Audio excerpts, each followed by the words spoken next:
Hi, welcome back to this lesson. And in today's video, we are going to talk about the second type of charts that you can receive in your IELTS Writing Task 1. I would like to delve into the realm of bar graphs. So bar charts and bar graphs, they're very identical to each other. We're going to talk about them in this video.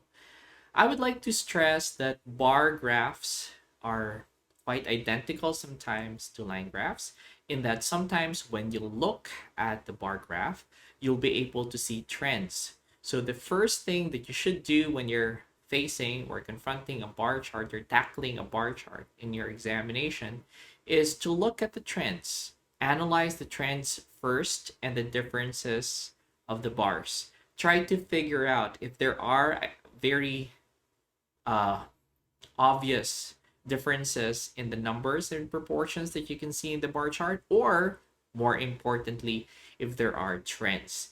If you can see trends, meaning to say the figures are changing every time, year in, year out, or monthly, there are changes in numbers and proportions, then forget what I'm going to discuss today and just proceed with your bar chart like how you would a line graph, using approximation, using clusters or cutting points, and also using the trends, increasing, decreasing, static, or fluctuating. But if, say, for example, you receive a bar chart in which there are no changes across time, all of the details were collected at a single point in time, and you feel that the figures are actually very stable, they are not changing, then perhaps you have to deal with your bar chart like how you would a pie chart, in which you're going to rank numbers from highest to lowest, or the percentages from greatest to least, right? So that's called ranking. In IELTS, we need to emphasize first the most important features before the less important features of the chart. So we start from highest to lowest. We don't do it the other way around. Okay, now after you have analyzed the trends, it's time for you to check for all of the different numbers and try to figure out which ones are the highest and which ones are the lowest. Then group the trends that have similarities and differences in value. What I'm trying to point out here is that there is actually opportunity for you in IELTS to cluster information in bar charts and put, say, for example, all of the highest figures in one cluster, all of the moderate figures in one cluster, and all of the lowest figures in one cluster, then report them together so that you're not going to drown in numbers. You're not going to be overwhelmed by so many details to report. In this way, you're going to be able to maximize your time in the examination and also not write an extremely lengthy and very hard to read report in the examination. You don't want to write a very lengthy report that is going to be very hard for your examiners to read. If it's not concise, the examiners might get tired reading it. So make sure that it is really concise and it's well clustered. You have been able to employ proper organization. Now, in the next few minutes, we're going to jump into the process of writing a bar chart so that you will be very familiar with the correct procedure of writing bar chart from start to finish. So if you are interested to know how to be able to come up with a good bar chart for your IELTS, then keep on watching this video and you might actually learn a thing or two. All right, so now we are looking at a bar chart. And this is actually a regular bar chart. It doesn't show changes in numbers and proportions across time. I'm going to zoom this in later so you can see better. But for now, let's read the task description. It says, the bar chart shows the percentage of young adults in several countries who live with their parents. Summarize the information by selecting and reporting the main features and make comparisons where relevant.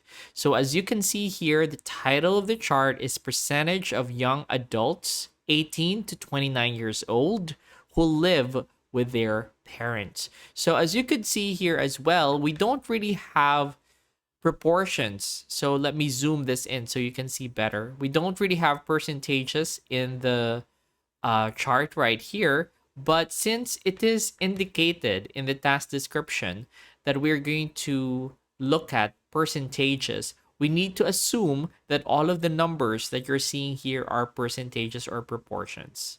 All right. Now, we have dealt with bar charts a while ago, and I explained that when you're dealing with a bar chart, or when you're working on a bar chart, it is very important for you to analyze first the trends and try to figure out if there are changes in numbers or proportions across time. In which case, in here, we do not have changes across time. So we need to employ the process called the ranking, in which we're going to arrange the figures from greatest to least.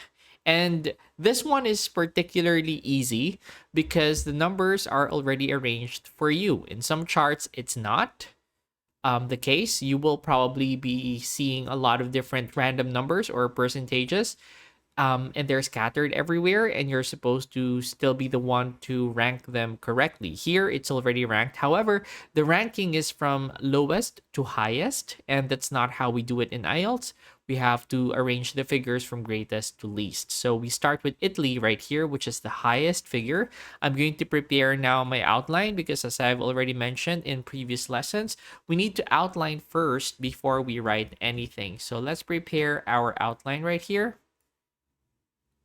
And of course, the figure with, the country with the highest figure is Italy. So I would put Italy right here.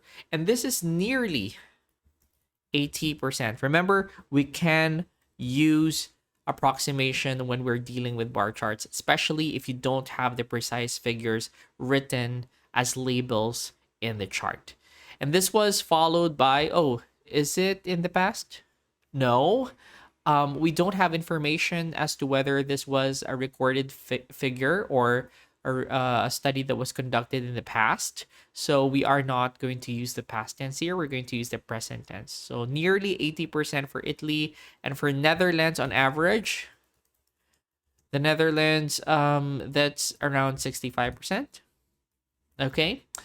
And perhaps you can see here some proportions, particularly for Greece and Spain, and they're almost identical. So we can just put them together, right? So Greece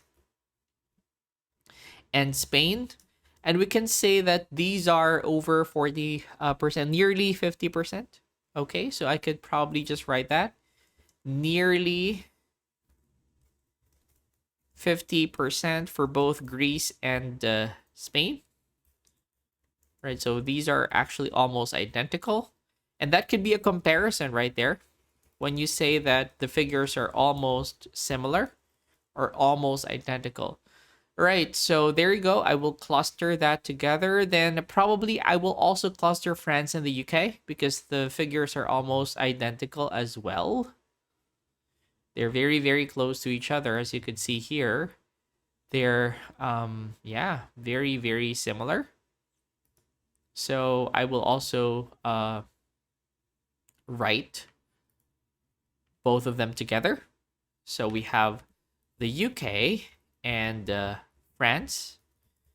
And these figures are, let me see, over 25%. So I could probably change that into more than a quarter of the young adults in the UK and France live with their parents. And then I will probably emphasize the least, which is Germany. And for Germany, we have right about 22%. I'm not sure, but we can just probably say over 20%, or maybe just 22%, right, for Germany. And we can write this is a rough estimate. Okay, now we have been able to write one comparison, but I would also want to compare probably the highest and the lowest figures. So Italy here at almost 80% and Germany at right about 20%. So we could probably say that another comparison is that probably the proportion, sorry for that, proportion of young adults in Italy who live with their parents is almost 4 times as much as that in Germany. All right, so we need to put that comparison. Now, I would just probably arrange this so that we'll have paragraphs in here so that it's going to be easier. So let me just very quickly do that. All right, so I'll put these bits of information in the first paragraph and maybe this in the next paragraph. So I'll have 2 paragraphs in my body. I also need to emphasize the important features in our overview. So let's write an overview outline. And perhaps I can just talk about the highest and the lowest figures here. So Italy would have the highest figures and Germany the least, right? So there you go. We are done with our outline. So basically, we will be basing everything that we will be writing in our sample response from the outline. All right, so let's get started with the writing process immediately. Without further ado and without any delay, let's get started with the writing. Task 1 sample. All right. Now, so the first thing that you need to do is to paraphrase the task description. We have talked about this in previous classes. So it says the bar chart shows, of course, there's nothing we can do about the bar chart. Let me just make the text a bit bigger for you. So we can type the bar chart as well, but it says shows. So we can write something else. Okay, so for example, we could write presents. The percentage of young adults, so we can change that into the proportion of young adults, and we can put additional information later, who live with their parents. Okay, in several countries, who live with their parents. Okay, so we can change the bar chart. We can change that into the bar chart presents the proportion of young adults in several. We could say in certain countries or certain nations that still live with their parents. That's good. And now we're going to write additional information. Okay. All right. 1, 2, 3, 4, 5, 6, 7. There are 7 countries, if I'm not mistaken. Let me count again. 1, 2, 3, 4, 5, 6, 7. So we can write the data compare figures recorded in 7 different countries. So there, that looks nice. We can also write the age here so that it looks a little bit more specific. So you could say aged 18 to what age? 29 years old. Okay, so the bar chart presents the proportion of young adults aged 18 to 29 years old that live, who still live. We can change that into who still live with their parents. The data compare figures recorded in 7 different countries. Okay, so let's write the overview. Overall, the country with the highest, or the nation, okay, with the highest percentage of young adults living with their parents is Italy. Meanwhile, the lowest percentage or proportion of can be observed in Germany, right? Or maybe we can just say it is also clear. It is also clear that the lowest proportion can be observed in Germany. The lowest proportion can be observed, or the least can be observed, or maybe you can just write instead of the lowest proportion, the least. It's also clear that the least can be observed in Germany. That's good. I'm not going to delay so much because we have time for editing later anyway. So let's just jump right into the writing phase. Okay. I'm going to write now the body. So I'm going to type in detail. Nearly 80% of young individuals residing in Italy still live with their parents. Okay? This is the highest recorded figure among all of the countries included in the study. This was closely followed by the Netherlands, in which 65% of young people aged 18 to 29 years old, all right, are are reported to still be living with their uh family, or with their parents, I'm sorry. All right, so we are talking about those who live with their parents, or who are reported to have a similar living arrangement. Okay, now uh it can also be seen that Greece and Spain have almost identical figures, with nearly 50% each, right? Or nearly 50%, or nearly half. We could probably write that. But did I write half? No, I wrote quarter. So just nearly 50% each. Meanwhile, I'm going to write meanwhile right here. Okay, so let's put the rest of the information. So we have here the UK. Or instead of writing meanwhile, because this is actually a similar trend, I would write similarly in France and the UK. Um, more than and almost the same figures or percentages can be noted at more than a quarter of the population of young adults. Right. Okay, let me just check the sentence. Similarly, in France and the UK, almost the same percentages can be noted at more than a quarter of the population of young adults. Instead of writing at, maybe I could write with more than a quarter of the population of young adults still residing with their parents. Okay, now let's move on to the last one. Okay, meanwhile, in Germany, 22 roughly 22%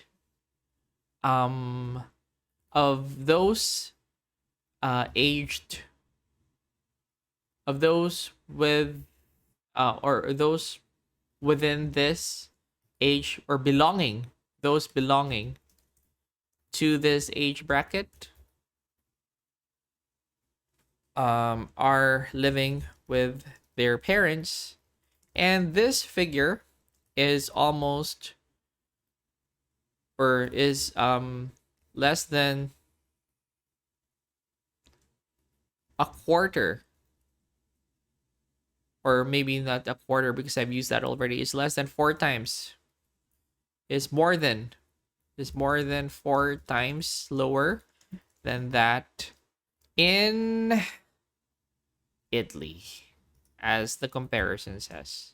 Okay, so there you go. We are done with the writing task. Now, of course, we are not yet finished because we still need to edit this paper.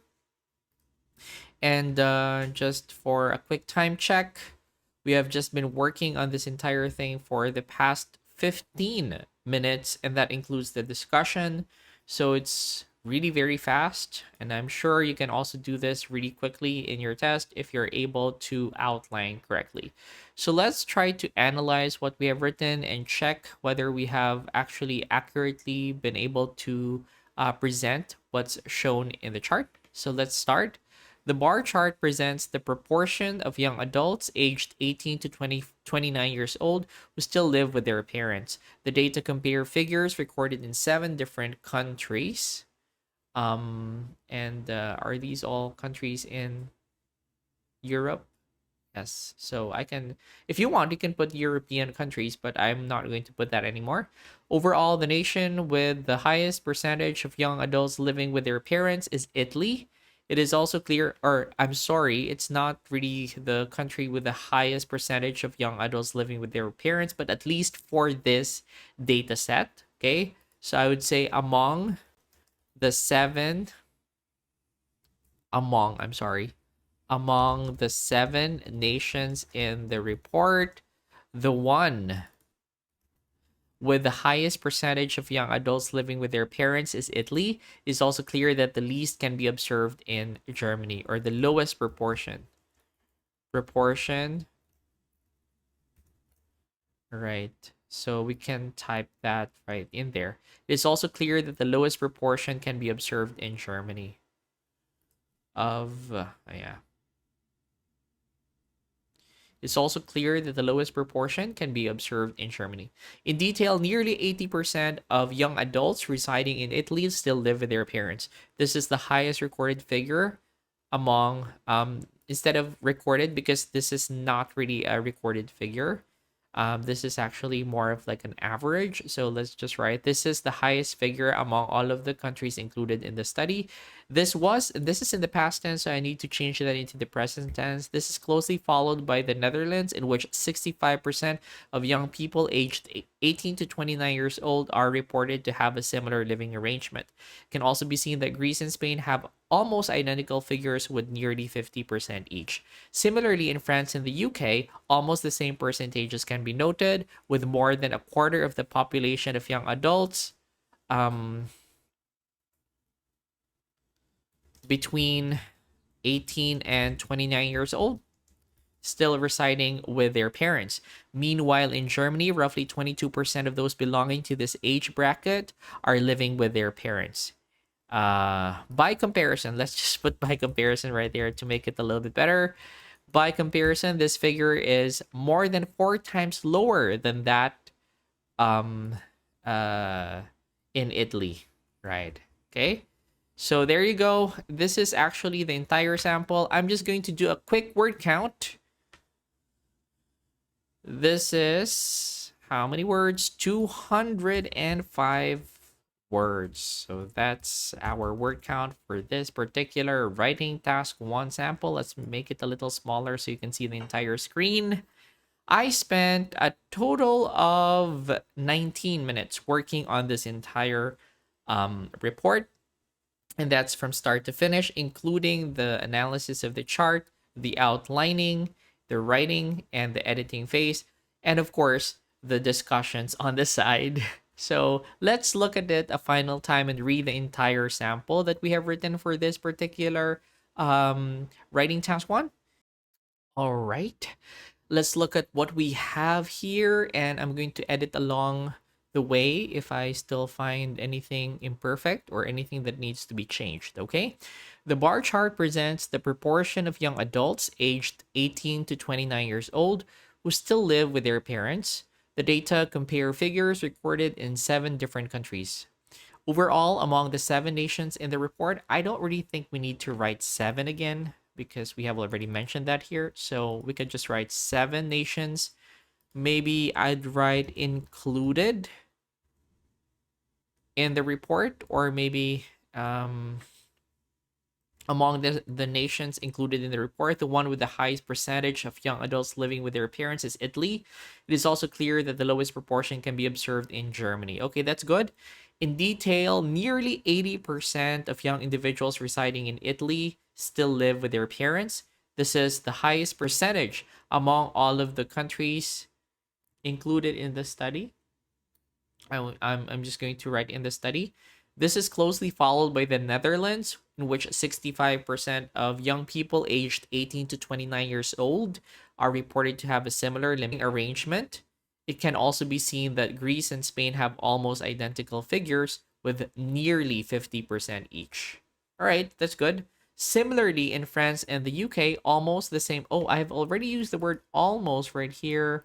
So this is a very close repetition.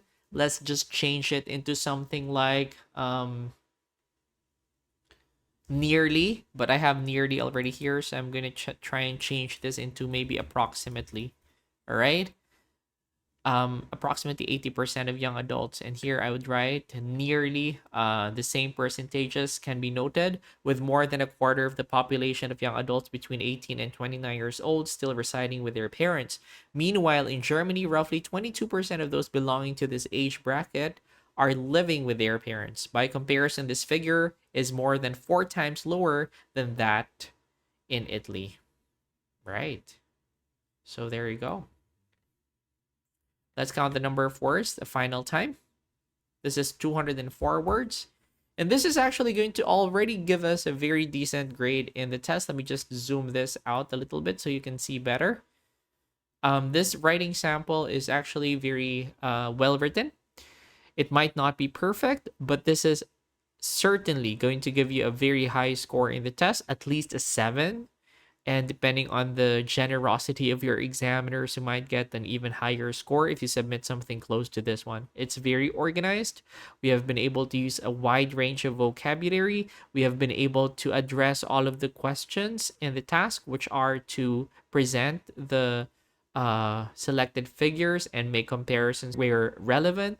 And also, more importantly, grammar is well edited because we had enough time to edit our grammar and even our word repetitions along the way, since we have been able to prepare a good plan that enabled us to write faster for this task. So there you go. That's your bar chart. I shall see you in one of our future videos in which we are going to talk about the rest of the types of information sets or charts or figures for IELTS Writing Task 1. Once again, my name is Brian. I shall see you in the next one. Thank you so much for attending this lesson.